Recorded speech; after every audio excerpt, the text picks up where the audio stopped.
Welcome back, guys, to the One Man Show, the number one fight podcast in Singapore. I am the man, and over there is the one. What's up, one? How are you doing? I'm good, man. Surviving. It's been a tough few weeks with the gym running and stuff like that. But no complaints. No complaints. I mean, I've been looking at Zach training himself and reminding me of the times that I'm not training anymore. Makes me feel like crap. So thanks, Zach, for inspiring me and showing that I suck. Yeah, we have a very special guest here, all the way in the UK. He's the youngest ever guest that we've had. So we're going to try to keep it PG as much as possible so that we don't get sued or he doesn't punch us in the face. We have half Singaporean amateur boxer, Zach Phee. Zach, how are you doing, man? I'm good. How are you? We're all fine here. Zach, can you tell us more about where you're from and where you're calling us from? I live in Sittingbourne, Kent, UK, and it's in the south of England. So whenever I box, I always box Southern counties, like Southern County titles, stuff like that. Yeah, well, that's about it. Short and sweet. Is it a quiet town there, or is it like a busy city?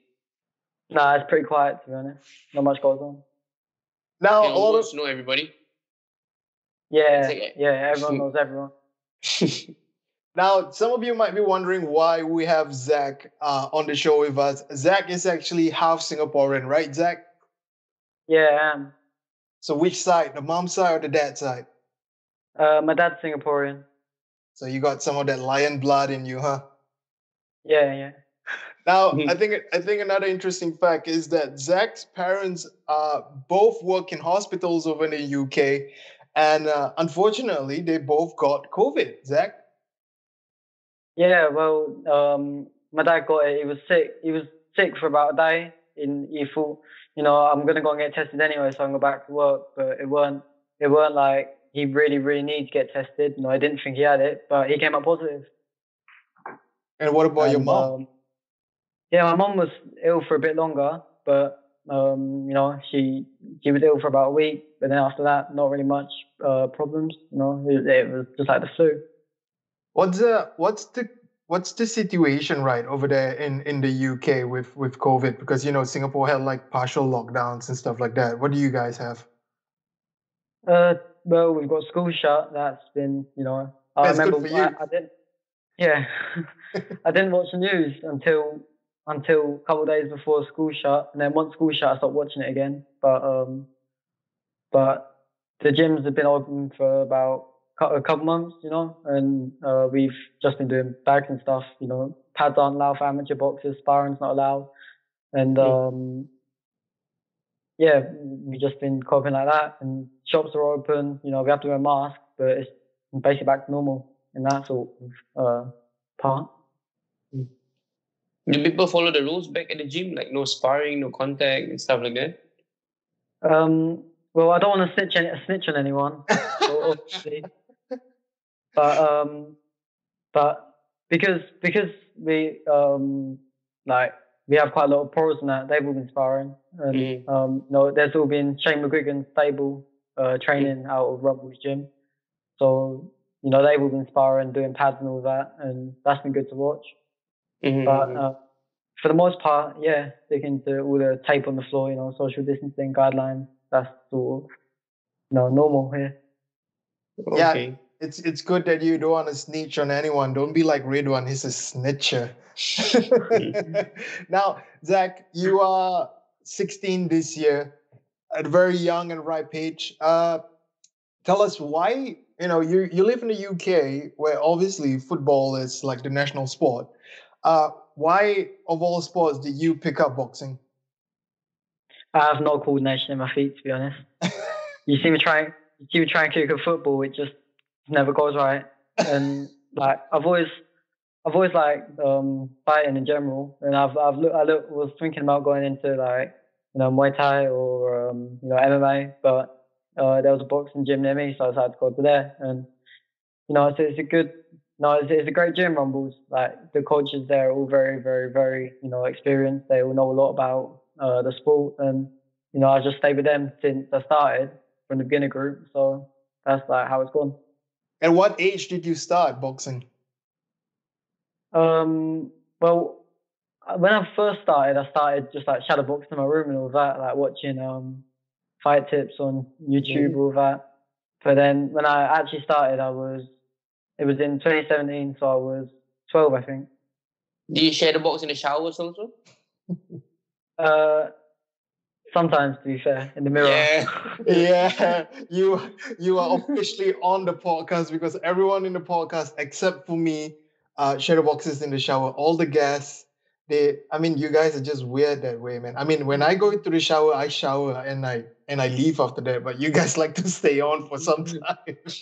We are obsessed, boy. Now, unfortunately for you, I think the fact that you can't kick a football is probably because of your dad's genes, because he's Singaporean, because we are shit in football. But, did your parents say anything when you pick up boxing? Were they very supportive of it and stuff like that? Because, it's a violent sport, even for a young man. Well, both my parents, they're supportive in the background, they just kind of sit back, let me do as I do. I've got enough equipment at home that I can train, all, like resistance bands. I've got a heavy bag out in my garden. I've got a double end bag that I can look at right now, that sort of thing. So, they don't really get involved, but they always make sure, like, I'm on the right path. Now, it's great to know that your parents are very supportive. Now, I'm looking at your accolades right now. Now, you are a national development champion over in England. Yeah. I've never seen anybody, with that impressive of an accolade on our show so far. When did this happen, and take us through what went on when you were competing for this national championship? Well, I was supposed to box in the Southern County Finals. So the way it works in England is, because I'm in Kent, you have the Kent rounds where you box to become Kent champion, then Southern Counties where you box to become Southern County champion, and then quarters, semis, and finals, and then obviously you become national champion. So I was supposed to box in Southern Counties, but the boy ended up pulling up the day before, due to some family issues, which I can't blame him for. It just happens sometimes. And so I ended up straight through to the quarters. Boxed in the quarters. I won a close fight on the split. It was close, but I definitely won it. And won in the quarters. Stopped him in the semi-finals, round 2, stoppage. And then in the final, I boxed the boy out of Jimmy Egan, he's good. He's good. He had 12 fights at the time, won 9 of them. But I beat him in the final on a 4-1 split, and that's that championship. Were you nervous at the point of time? Because you're so young, going against like the top guys in that region, fighting for the title. Sorry, nerves. Yeah, were you nervous or scared, or were you thinking much about it? I don't really get too many nerves, to be honest. Like, I see some people, they get scared stiff, but I'm not really like that. But there's always nerves, always. Like, they're always there. But I kind of just have to push them down and, try and get on with it. I guess it comes down to your preparation, I guess, because your coach, you said, is quite experienced, correct? Yeah, both my coaches, Billy Rumble and Charlie Rumble. Are they like a father and son partnership? Yeah, they are. They're both very, very good coaches, and I had game plans going into it. We had done work for the specific kinds of, and I know that before school I was up running, then after school I was training. I know I trained hard enough. I just had to, put effort on the day. All right. Yeah, I think it's interesting how you brought up, like, you train before and after school. Take us through. It's very different here in Singapore. Take us through what a typical day for Zach Phee is like, with boxing and school and everything else. Well, coming up to championships, because I was in the junior ABAs, I got to the semi-finals, but they got cancelled. And just I've got fights coming up because they are coming up most years. I'll run 4 or 5 times a week. I'll try and get most of them done in the morning because I find if you run in the morning when you're half asleep, still it goes quicker because I don't like running at all. Mm-hmm. But then you're obviously so young, correct? Like, how do you stay so hungry? Because I know like some of the youngsters keep on telling me like they want to fight, they want to go competitions overseas and stuff like that, the training. But when I put them through that training, eventually they all just decide to give up. I mean, I would say it's the culture here in Singapore, but from where you are at, how do the boys stay so motivated to want to be better than the boy next to them? Is it the culture or the mindset or the mentality or what? To be honest, there's a lot of laziness in England. There's going to be people who expect results without working for it. There's a lot of people who are very, very, very talented, but they don't want to put the work in. Like that. They skip parts of the end of training circuit, or they don't do their running, and it shows eventually. And there's a lot of people like that. But the people aren't like that. There's quite a few Rumbles stable of amateurs at the moment. They're all reasonably hard working. Like everyone there's fit, everyone there's strong. And it just boils down to the kind of person they are, I guess. I guess for those boys who are lazy, right? Like you don't do their morning runs and stuff like that. But would your coaches let them still compete or no? Or are they strict? The coach is very strict. So if they know you're not putting in the work, they're not gonna let you compete. Yeah, exactly. They say if you're not going to put in the work, then you can't go out and box.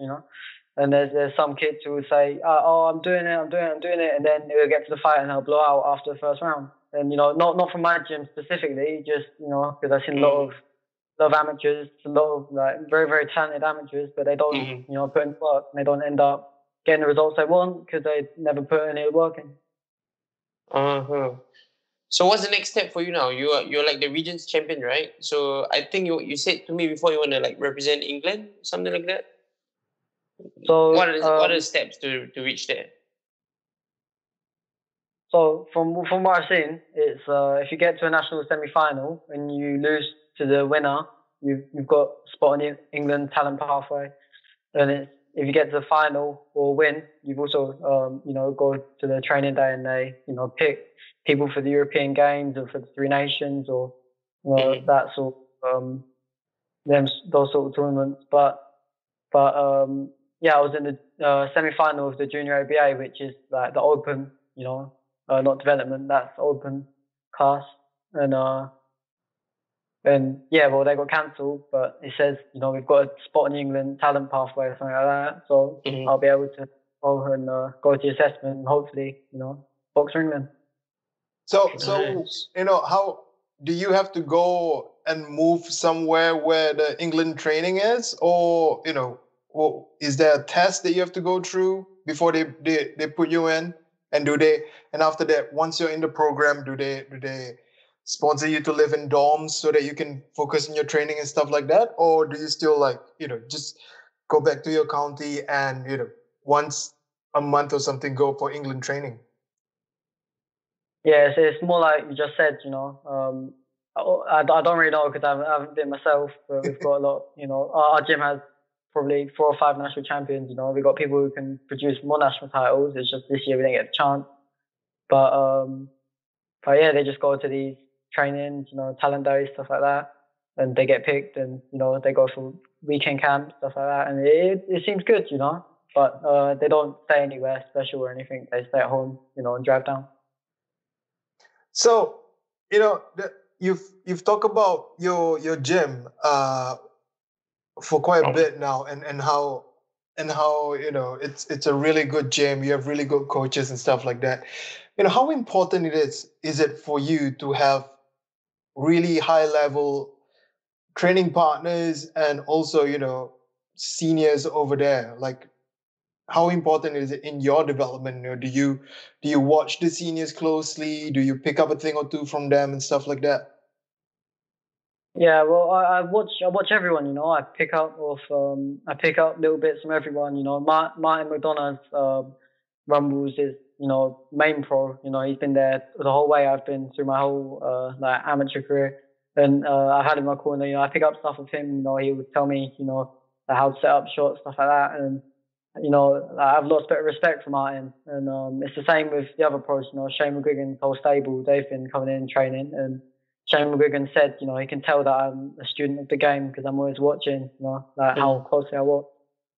And I've had talk with Luke Campbell for a little bit, asking him, how he prepared for the Lomachenko fight, that sort of thing. And I had another conversation with Anthony Fowler, and he ended up giving me his groin guard, protector. Do you smell it? No, I didn't. Did he use that for the fight? To be honest with you, I don't know. But he just came up to me at the end before he left and said, "You can have this." Yeah, sniff it. What are some of the nice things that Luke Campbell shared with you about training? Luke Campbell basically fought Lomachenko, right? In his last fight. So what did he share with you? Did he say anything about the mental part of the game or the physical preparation? How he went through it, or what did you ask him? I just asked him, did you do anything special? And he said at the end of the day, it's a fight, it's like I prepare for anyone. I'd pick up little habits and try and counter those habits. But at the end of the day, he's still a person, it's still a fight, it's normal. It's just a normal training camp. Do you get what did he say about Lomachenko? Did he say anything about Lomachenko? No, I didn't ask about the actual fight because I didn't want to bring up a loss. That's a good point, actually. I mean, you have some really world-class pros over in your gym. How open are these guys to juniors like you when you come up to them, and are they welcoming to answering your questions and stuff like that, or do they try to not mix around so much? Well, to be honest, they were only there for about 3 or 4 weeks, and I think they might be coming back. I don't really know, but they're very like nice people. Like you talk to them, Anthony Fowler especially gets a lot of hate in YouTube comments, stuff like that. People saying they don't like him, but if I never read those comments and I spoke to him as a person, I think everybody likes him. He's actually a very likable person. He'll sit down, he'll talk to me. I'll ask him about all the boxing science stuff he did. I'll ask him about what he does preparing for a fight, how much he runs, all of that. And he'll sit and he'll give me answers, and and I ask how they get so slick and stuff like that, and he'll tell me things he does like that. They're quite open to it. Chris Smith's another one as well. He was there, and he was always very open to questions. And he says that he messaged me saying, I say good luck. He said that'll be you one day, and he's just reasonably nice, Man, so nice, so encouraging and stuff, man, to see all these champs work. Yeah, that must give you extra motivation in training. Yeah, it does. It's just it's like Anthony Fowler gave me his his protector. It was like a sign that if I ever give up boxing, it's like a bit of a waste. Please don't wear that to sleep. Are you going to use it, or are you just going to keep it? No, I'm going to use it. But I don't normally wear one when I spar. So smell it. Stop it. Get your blessings. Get your boxing blessings. Now, Zach, you obviously you come back to Singapore once in a while, right? Yeah. And I usually come back. Judging from the shirt that you're wearing, you obviously go to one of the finest boxing gyms in Singapore, which is Legends. And then you train with this guy over here, Ridhwan. Let's just put you on the spot right now. I mean, you've seen pros go in and out over in the UK, and then at the same time you've seen Ridhwan up close. How friendly is Ridhwan compared to those pros? Wait. I obviously never trained at all when he was there. So I don't think he saw me training. No, I'm not. Yeah, I know. But when I was Legends, it was just after Ridhwan fought on, I think it was KBX or one of those. I think, yeah. and he'd been out training in the Philippines. He'd just come back, and to be honest, I only really saw Ridhwan like 3 or 4 times, but it was the same feeling seeing him in real life as it was seeing Anthony Fowler in that real life, because they always look different. One next To be time, honest, you need to give him your groin guard. yeah, mine is blue. So you got red for Anthony Fowler, again blue for me. Yeah, but to be honest, I got a message from someone to say that you're coming to Singapore to train. So I said, why not get him to come down and get a feel of how the gym is, because I'm going to be away for a while, but I'm going to get some people to look after you and do the classes and all that. So I mean, obviously the trainers that were left behind are not as experienced of a coach compared to your coaches at home. But I think one thing that I noticed really was that Zach was very teachable, coachable. He listens well, and he respects whoever it is that's telling him whatever that he needs to do. Whether it's a crap advice or good advice, I don't know, but he listens and he learns. Whether he decides himself whether he want to take it or not is another thing, but I really respect him a lot. And to be honest, I was shy to see you, because I know like you've been there, and like you sort of seen the other side of the boxing world. And I mean, I've been in your sport before, and I will naturally want to compare, but you didn't show that kind of arrogance. And whatever the coaches tell me, well, like, Zach is a nice guy. We all know we are not as experienced as coaches back in England, but he is super nice, he's super cool. So I just want you to know that, Zach, you are a really cool guy, and I think you're very mature, very cool. So it's good, man. This is like, to me, this is one of the things that makes a young person successful in life, because we don't have much people like you here.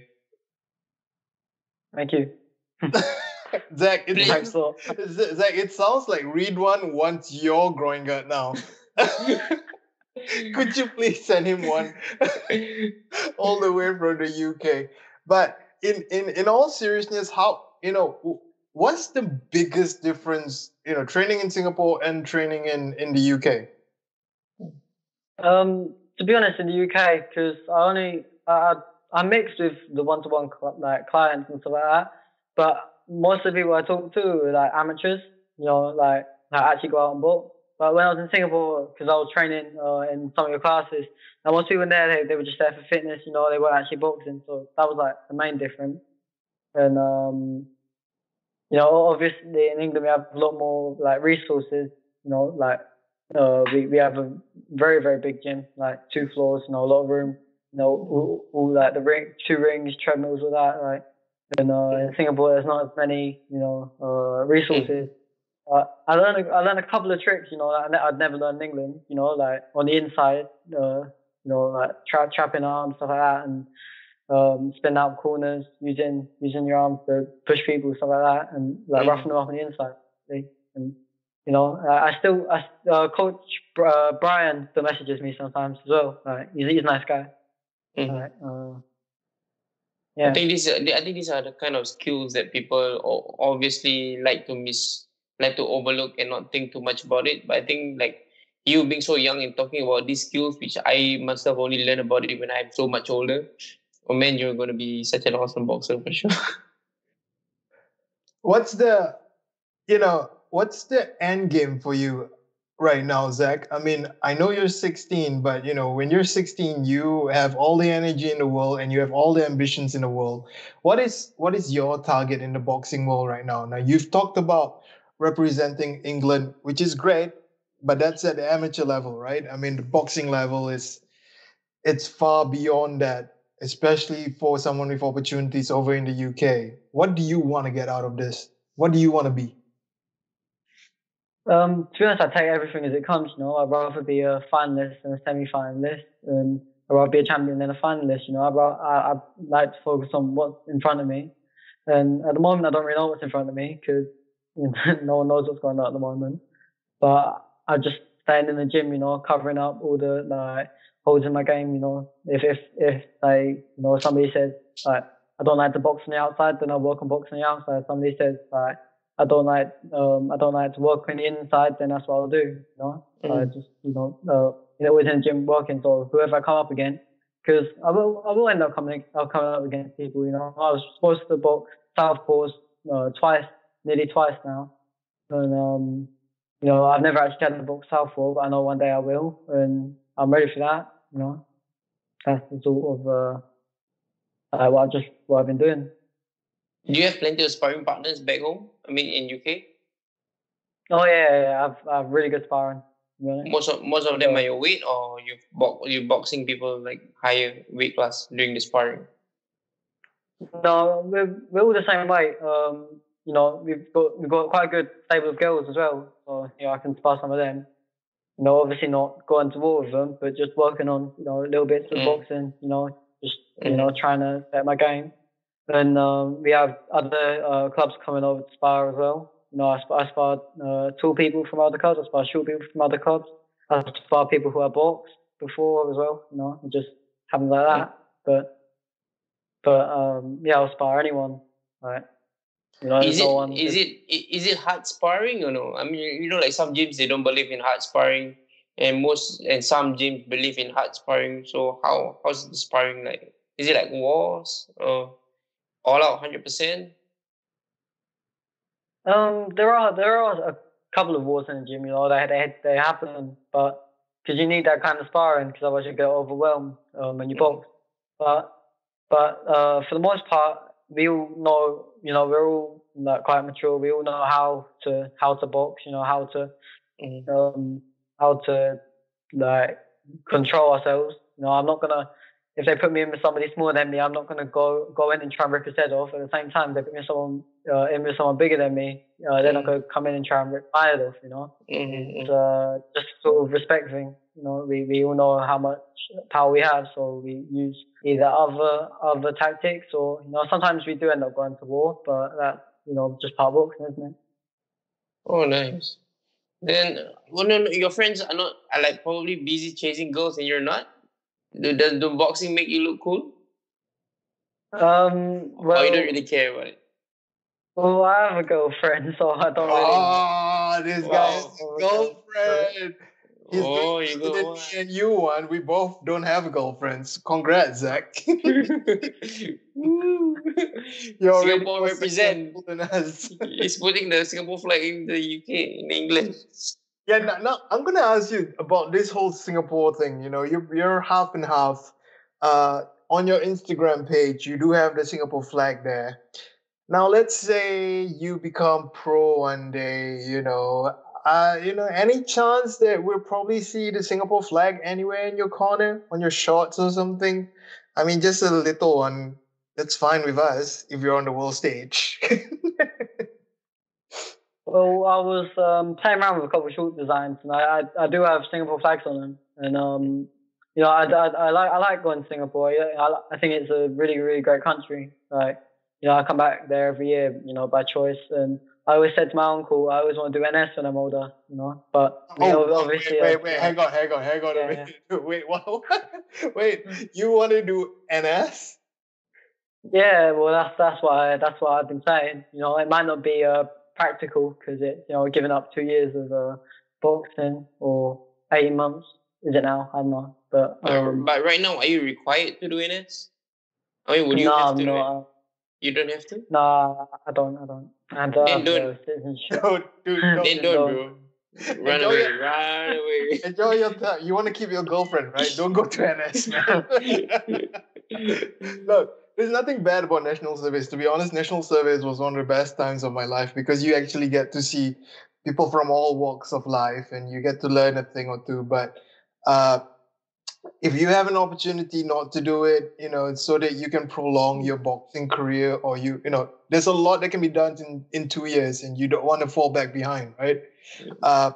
So I mean, I would say if you really want to do it, you got to really think about how it will affect your boxing career and what that means to you, that 2 years means to you, because at 17 and 18, people like some of the best boxers are already, they're on the verge of turning pro. I think Ryan Garcia was, is it Ryan Garcia? It is Ryan Garcia, right? King Ryan. Yep. Yeah. I think he turned pro at quite a young age also, and stuff like that. So if you're going to take NS, you're going to do NS, then, it's great that you have that intention, but I think on the wide scale of things, you gotta think about how it'll affect your career, man. One add on to that, please advise him. The one thing that we can advise him, since we can't talk about his boxing because he's a lot better than us. Yeah, stay away, bro. Stay away. But if given the choice, right, would you want to be an Olympic gold medalist, or you want to be a world champion in the pro stage? Well, the thing about being Olympic gold medalist is how much money does it make? He's smart. He has a girlfriend. He wants to do NS. Okay, but he's smart. But I guess an Olympic gold will take you. I guess you can skip a lot of steps because I think Luke Campbell is an Olympic medalist, right? He's an Olympian. He's a medalist. Right? Did he get gold? Yeah. He got gold, right? Yeah, he did. He got gold in 2016. And it's amazing. Having that amateur, experience helps in the pros. You know, you look at a lot of the top pros. They will have quite a lot of amateur experience. The only one I can think of who's not is Canelo. But apart from that, they will have 100 plus amateur fights. And I don't think people realize how many fights 100 or 140 in your case amateur fights is, because some of these American boxers coming up with 400 plus amateur fights. Like Golovkin from Kazakhstan, he had 400. Lomachenko had 400. It's insane how many fights they have, because there's 52 weekends in a year. So if you box every weekend in a year, it's only 52 fights. And in England, people turn pro probably about 40 fights. As a general number. And that's right. But I guess you're the kind of person, you're the kind of boxer that will want to excel in the amateurs first, right? You want to go as far as possible in the amateurs. I don't think you're really thinking much about going pro now. Nah, if I went pro, I'd want to sign with like Matchroom or something like that, because Matchroom is probably the best at the moment. But I feel like you have to have the amateur experience to do well in the pros, because it teaches you. It's like extra sparring. But at the same time, now with no head guard, you don't wanna stay amateur too long, really, because you might get a cut. Cuts always on back up, or it's good. It's just it's better with head guards, to be honest. But anyway, people going back to Singapore, what's your favorite? What's your most favorite Singapore food? Oh, well, you put me on the spot here. That's what we do, dude. you tried chicken rice before, right? Yeah, I tried. No, I've eaten all the foods because, I stay there nearly 2 months a year, or 6 weeks. So I stay there for a long time. So I tried a lot of food. I eat chicken rice a lot. I eat nasi lemak a lot. Adam Road, my family always takes me. I'll eat anything. I eat anything. Like, I don't know. Probably has to be chicken rice. I do like chicken rice, but yeah. You tried durian before? He can't make up his mind, dude. I like it. Yeah, I like durian. I went to You like durian? Yeah, I went fishing in Malaysia and I had the tree. Damn. Yeah, I was going through your Instagram and I see that you really do enjoy fishing. What is it about fishing? To be honest, I don't really enjoy fishing. I enjoy going away and staying at the Kelong thing, place like that. But I've never been fishing in England. I probably won't, because I don't really catch much. But it is nice to go and go and fish and do all that. Now, you say that you spend like 2 months a year over here in Singapore, right? What are you coming back for? Is it your grandparents? Yeah, my grandparents live in Singapore. I've got a cousin who's only young, and I'll miss him, like, missing this year. He'll be he'll be a lot bigger than when I saw him, and all of that. Like, it's nice watching him grow up. I've got 2 aunties, uncle. I've got quite a lot of family, so it's nice to go back there. And I'm the oldest of my great grandma's great grandkid on my dad's side. So they always like to see me. I think I've asked you this before, but I forgot what your answer is. Would you want were you planning to like stay and work in Singapore after you're done with whatever you're done in wherever you're at now? Well, I was thinking about staying in Singapore, but then don't know. Again, it's just one of those things I haven't decided yet because I've got like quite a lot here back in England, and I've got my my whole mum's side of the family's here. I've got family, a lot of friends. Obviously boxing, rumbles, and I don't want to hate on Singapore boxing or anything, but unfortunately your events aren't as big, aren't as wide scale and stuff like that. They are in other countries, so it's all part. I've got to consider all that. Yeah, I mean that's true. I mean, facts are facts, right? I mean, I've seen videos of your amateur events, and you guys get more people than some of Ridhwan's fights. I don't know whether that means Ridhwan's just not that popular or boxing is just not popular. But do you when you come over to Singapore for 2 months and stuff like that, do you start to speak Singlish? Does that automatically comes back into play? And then when you go back to the UK, you find yourself like telling people, "Wait lah." Well, I don't really. I pick up a little bit, but not a lot. I just try and put on as much as I can when I talk to like hawkers, stuff like that.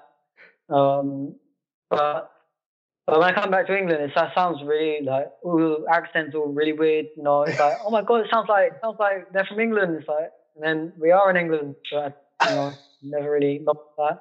And it's just like an adjustment, it takes about 4 or 5 days for me to completely get used to people speaking English around me, Back to boxing. Who's your favorite boxer actually? Who's your favorite boxer? I watch so much boxing. Like everyone calls me to say every time like they look at my phone, it's always like YouTube, like watching. More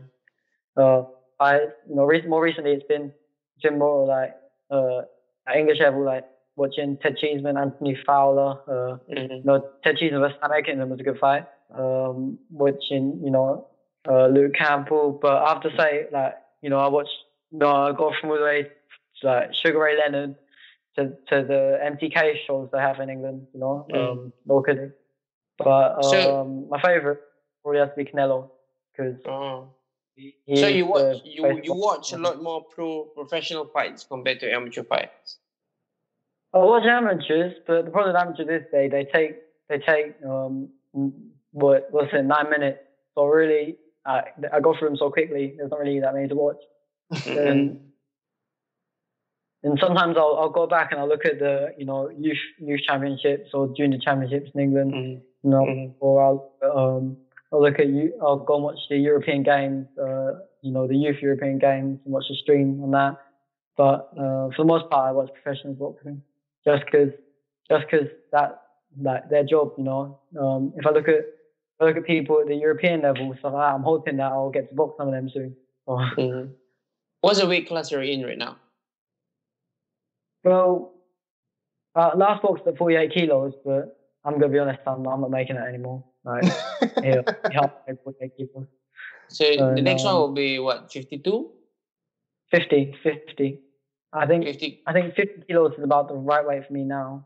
But I need to see how much I grow and stuff like that. But I know, my dad's not very tall. I'm taller than my mum already, so I haven't got too much growing left. But, fingers crossed, I'll be lucky if I can make it to 56 kilos. I hope I'll make it to 56 kilos, like natural weight. Because at your weight class, I think in the Southeast Asian, I think we're quite strong at that weight class. We have the Philippines, we have the Thailand, Indonesians are not bad. They're pretty strong in the lighter weight classes. So. Yeah, and I was supposed to box a half Filipino boy in the national final. but obviously, I got cancelled. But I was ready for that, and yeah, you see a lot of Asians and Mexicans, or not Mexican, but like South Americans, like Chocolatito Gonzalez, or even Manny Pacquiao. He's gone up to welterweight, but before that, he dominated, the lightweight. Yep. So we see a lot of a different sort of ethnic group in the lower weights than you do in the high weight. Do you really like watch your diet to make weight, or are you the kind like stuff and train till you like faint? Well, at the moment, I'm not watching my diet because I know that maybe, hopefully I'll box until I'm 40, but, I'm 16 now. So I've got 14 years left in the sport. So I'm thinking, I can eat all the foods I want when I'm done. Or, sorry, not 16, 24 years left in the sport. Yeah, that's why I'm like, oh. I was like, oh yeah, that's Singaporean Malay for you, but yeah, can't count. Now, Zach, it's when you're talking about how much you watch boxing and how it's always on your phone and stuff like that, you kind of remind me of the other person in this conversation, because Ridhwan has that kind of obsession also. One, when you hear somebody at 16 doing things that you are doing as a pro, how impressed are you? I think it's very impressive. I think I like how you are a student of the game. You're watching fights not from a perspective of just a fan, but as a true student. Like, you learn the mistakes, you learn their weaknesses, you learn the strength, and I think that is very, very impressive for you to and want to look up for all of this. I think it all comes down to the coaching that you're getting at Rumbles. And I think your coach has got a strong influence on you, and I think you really got that into your mindset to like really learn the sport. I think it's amazing. I remember watching fights on my phone in the train all the time when I was so much younger, but it's just about watching and being excited about it. It's not really about learning. It's just about finding videos with the best hype song just to get me going, just to get past the training. It's not about learning the sweet science. And it's like right now that I'm like watching the footwork, how they place their hands, where they place their feet, the kind of patterns that they do, the kind of mistakes, the kind of repetitions they like to do that their opponents like to capitalize on. I think you're very mature. Your brain you got a boxing brain, I would say. So I think the more you learn, the more you will know. I think the more you know, the more you'll realize that the more that you don't know. So yeah, Ridhwan does not make sense there, but I guess you can understand him, Zach. Yeah, I get what you mean. Yeah, I mean, boxers speak a different language. I have no idea what's going on when he says, the more you know, the less you know, the less you know, the more you know. Yeah, I just remember you guys like to shadow box in the shower and I don't. So, but look, one, you started boxing quite late in your life, whereas Zach, is very, very young, and he's already achieved quite a number of things. If you could give Zach a piece of advice, if you were to be a boxer at 16, what would you have given him? Me, I don't know, man. Really, I'm not in your situation, and I think the boxing culture that we're growing up in is very, very different. I think mine is more like being more relaxed, and only a chosen few are like really wanting to do this like seriously. But for you, you have like competition everywhere. You have competition in your own gym, so I think that keeps you motivated and want to be better than the person next to you, which is great. But I think the most important thing is to continue loving what you do, because I think the moment like you stop loving it, I think it's gonna get so you're gonna go downhill from there. So just remember why you started in the first place. Remember you now at 16 years old why you're doing this. So eventually when you're 24, 25, when you're trying to lose weight, trying to make weight, trying to run just to make the finals, you just remember this is who you are, Zach, when you're 16. You do it because you love it, not because of your mom, your dad, or your country. You have to live for yourself first. And I would say you can love boxing, but don't mean that boxing will love you back. So you got to do what you got to do for yourself. Yeah, Ridhwan sounds like a poet now. I don't even know him anymore, guys. Zach, it's. I mean, from my point of view, look, I'm. Before I spoke to you, I was very impressed by your accolades. I was telling Ridhwan like this guy is actually, you know, one of the most successful amateur boxers that we've had on here on the show. But the more I talk to you, the more I realize that you might be 16, but you are in many sense you are mature way beyond that. Maybe that's why your girlfriend likes you so much. Everybody likes a mature guy. Now, if I was to tell you a piece of advice, not that I know anything, it's you've got a lot of things going for you over there in the UK, especially in terms of coaching. I think your coaches are the biggest influence for you right now, and with the experience that they have, they seem to be steering you in the right direction. Uh, so I mean, just trust in the journey. Uh, Consider again if you want to do national service in Singapore, uh, which I'm not going to say anything about that anymore. Uh, but yeah, I hope you keep your head between your shoulders. Keep yourself grounded. You obviously it sounds and it looks like you are on your way to something big. I'm glad that we actually got to talk to you at this early age of your career, and I hope you'll keep on coming back to Singapore, and hopefully when you are big and strong and famous, you don't forget the one man show. I'm gonna prepare a few guys to, when you come back, we're gonna give you some good sparring. And if I'm not retired yet by then, I will spar you myself. But no video. I'll probably get my ass kicked. And after that, you guys can both exchange groin guards, okay? Okay. And just make sure Ridhwan does not sniff yours. He has a tendency to do that. Again, thank you so much for your time, Zach. But before that, I think I need to get a few words from Zach. Zach, what would you say to like local Singaporean kids who want to take up boxing at a young age? Because we are scared. We are stuck with social media. We're stuck with games on the phone. I'm not sure how familiar you are with the youths here in Singapore and how we act and stuff like that. But for those who are maybe like your age and thinking they should do it, maybe tell them why they should, or maybe why they should not, and how has boxing helped you as a person, as a really young person?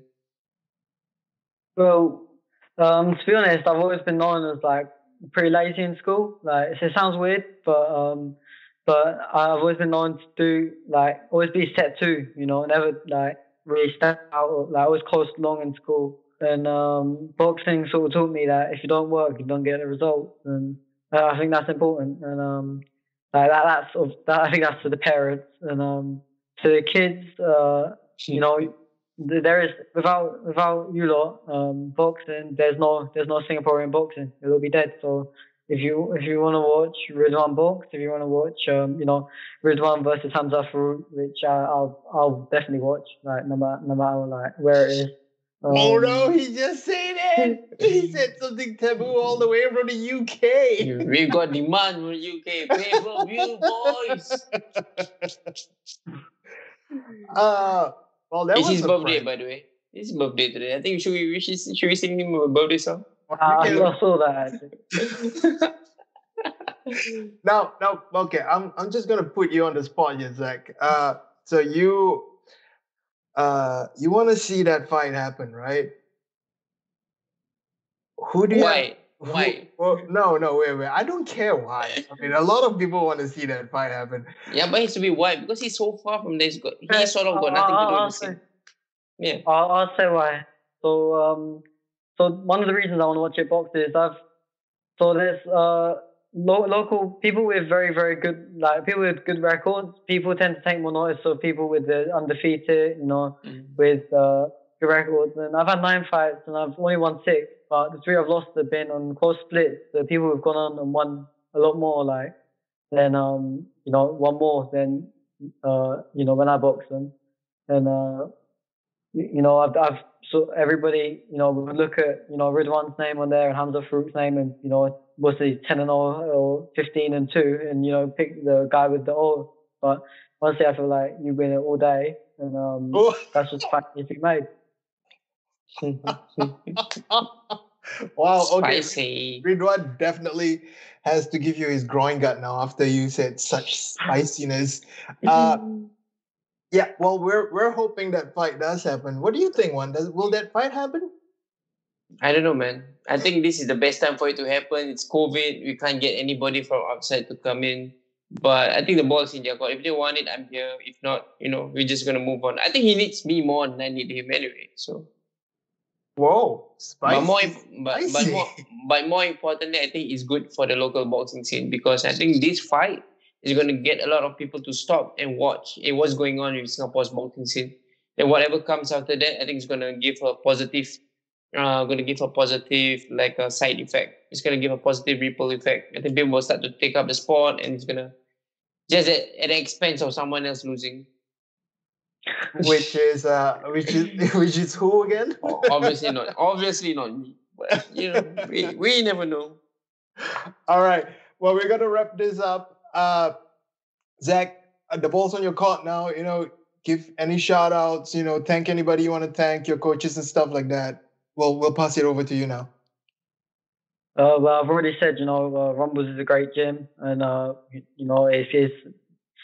it's going to surprise a lot of people. And, Martin McDonough, he's fighting a man called Harlan Eubank. He's 9-0, Harlan Eubank. But I feel like Martin's going to win that all day. And, shout out to him, on here. And, that's it. Brilliant. All right. Well, we hope you stay safe and you stay strong and keep on working hard in whatever it is that you have set your mind to. I mean, it's great that you were willing to come on our show. Now people in Singapore have someone else to support in terms of boxing, even though you fly the English flag, but we still know now that you're half Singaporean.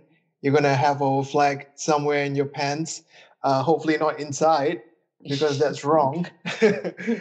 But yeah, I hope every one of our listeners, we have someone else to cheer for right now. His name is Zach Phee. He's all the way in the UK. His dad is Singaporean. He suspiciously wants to do national service. For all the more, we should support him. He'll make a very fine soldier. Zach, thank you again for being on the show. Any parting shots for Zach? Thank you, Zach, for coming and still supporting me at Legends and supporting Singapore's boxing. And it's just a pleasure to have you here on the podcast. Thanks for agreeing to do this. And when you get famous, please don't forget me. Thank you. All right, guys. If you want to follow Zach's Instagram will be on the description and also on this video itself. Remember, we are the One Man Show, the #1 fight podcast in Singapore. But we don't only interview people from Singapore, as evidently from this podcast, with Zach being all the way from the UK. So stay safe, everyone out there. And keep on boxing, I guess. I don't know. No, just don't stop shadow boxing in the shower, guys. You might slip and break your head. That's it for us. Follow us on Instagram, Spotify, YouTube, and also Facebook at The One Man Show. This is The One Man Show. We're out. And I had another conversation with Anthony Fowler, and he ended up giving me his groin guard, protector. You smell it? No, I didn't.